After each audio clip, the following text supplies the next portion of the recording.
As the world continues to become more globalized and international transactions have become part of daily life for any business, banks and financial institutions have had to adapt.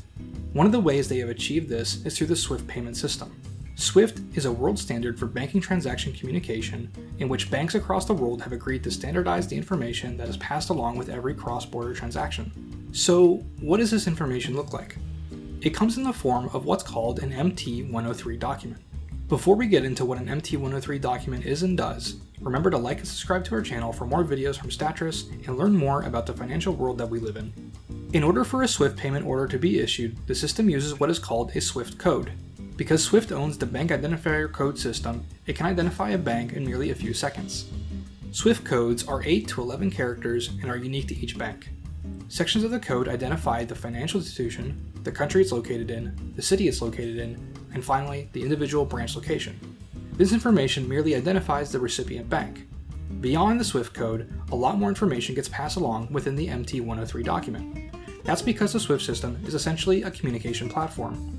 About 50% of the messages that come from SWIFT are still for payments, and 47% come from security transactions.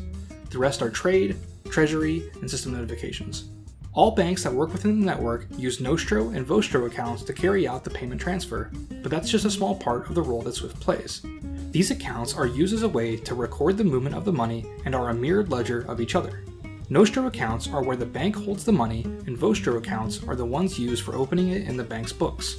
If both banks involved in the transaction use Nostro and Vostro accounts, the SWIFT payment that was initiated will happen instantly. If these accounts were not involved on either side, the SWIFT transaction could have to go through a third party or another intermediary account.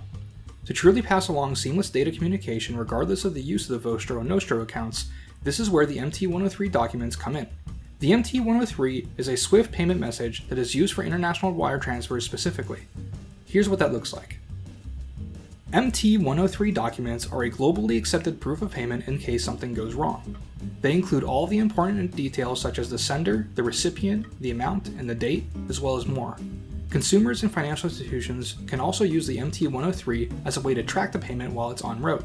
One of the main reasons SWIFT has been dominant in the market is because of the MT103 messages. This is because nearly all financial institutions accept MT103 documents as proof of payment and as a form of payment tracking.